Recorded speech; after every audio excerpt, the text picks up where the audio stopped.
तू अगली बार आगो तू वर्दी पहन के आगो न रे लल्ला। गौतम बुद्ध के बचपन का नाम सिद्धार्थ था। सिद्धार्थ नाम का अर्थ होता है वह जिसने अपने सभी इच्छाओं को पूरा किया। यह नाम उनके पिता राजा शुद्धोधन ने रखा था, क्योंकि जब बुद्ध का जन्म हुआ था तो सभी ज्योतिषियों और विद्वानों ने यह भविष्यवाणी की थी कि यह बालक बड़ा होकर एक महान सन्यासी बनेगा। परंतु बुद्ध के पिता राजा शुद्धोधन को यह बात अच्छी नहीं लगी। वे अपने पुत्र को एक महान राजा के रूप में देखना चाहते थे, न कि एक सन्यासी। वे नहीं चाहते थे कि उनका पुत्र फकीरों का जीवन जिए, इसलिए सिद्धार्थ के रहने की व्यवस्था विलासिता से पूर्ण की गई। उन्हें तरह तरह की सुख सुविधाओं से रखा गया। दुख की अनुभूति तक न होने दी। परंतु एक सन्यासी के लक्षण तो बचपन में ही दिख जाता है। वे बचपन से ही शांत और सरल स्वभाव के थे। दया और करुणा तो उनके मन में कूट कूट करके भरी है थी। अक्सर सिद्धार्थ एकांत में जाकर ध्यान मग्न रहा करते थे।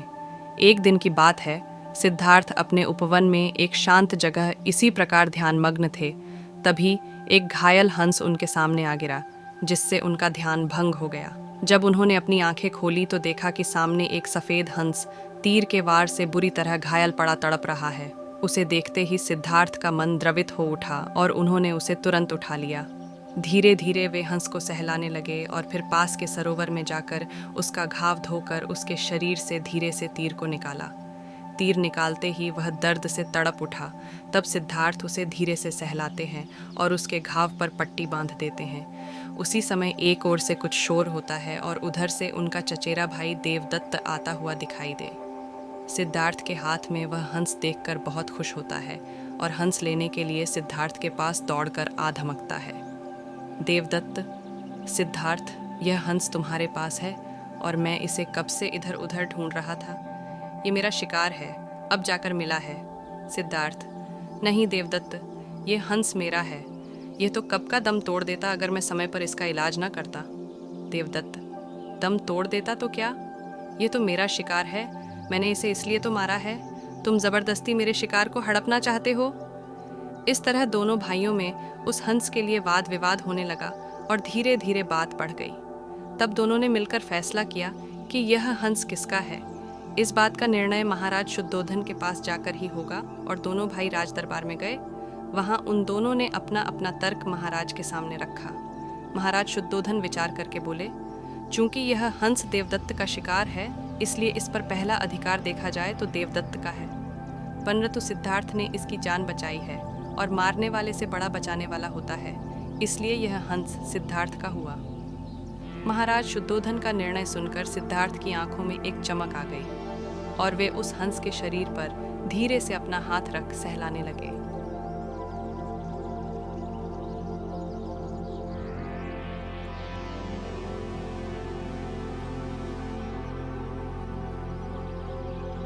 गौतम बुद्ध कौशाम्बी नगर में रह रहे थे।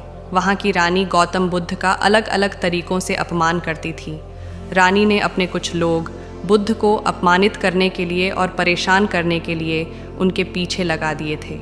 रानी के आदेश पर वे सभी लोग बुद्ध का विरोध कर रहे थे, लेकिन बुद्ध ने किसी से कुछ नहीं कहा। उस समय बुद्ध के साथ उनका एक शिष्य भी था। उसका नाम था आनंद। आनंद ने बुद्ध से कहा, मैं लगातार देख रहा हूँ कि ये लोग जानबूझकर हमारा अपमान कर रहे हैं। जहाँ हमारा अपमान होता है, ऐसी जगह हमें नहीं रुकना चाहिए। बुद्ध ने आनंद से पूछा, हम कहाँ जाएंगे? आनंद ने कहा, किसी और जगह चले जाएंगे जहाँ ऐसे लोग ना हों। बुद्ध बोले, अगर वहाँ भी ऐसी ही परेशानियों बनी तो फिर कहाँ जाएंगे और हम कब तक भागते रहेंगे? अपमान भी एक समस्या है। हम अहिंसा, धैर्य के साथ विनम्रता और शालीनता से ऐसे लोगों का सामना करेंगे। बुद्ध की सीख, परेशानियां हर जगह हैं, हम परेशानियों से बच नहीं सकते। इसीलिए समस्या चाहे कैसी भी हो, हमें उसका सामना करना चाहिए। किसी व्यक्ति के लिए पहले से ही कोई राय न बनाएं। गौतम बुद्ध का एक खास शिष्य धम्माराम आश्रम में अपना काम करता और काम पूरा होने के बाद वह एकांत में चला जाता था। वह किसी से ज़्यादा बातचीत भी नहीं करता था। जब धम्माराम एकांत में ज़्यादा रहने लगा तो अन्य शिष्यों को लगा कि इसे घमंड हो गया है। शिष्यों ने बुद्ध से धम्माराम की शिकायतें करनी शुरू कर दी। एक दिन बुद्ध ने धम्माराम से सभी शिष्यों के सामने पूछा, तुम ऐसा क्यों करते हो?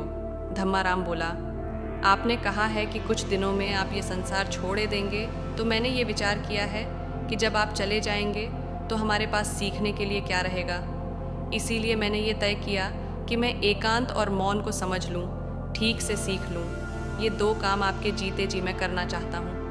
बुद्ध ने अन्य शिष्यों से कहा, तुम सभी ने देखा कुछ और समझा कुछ।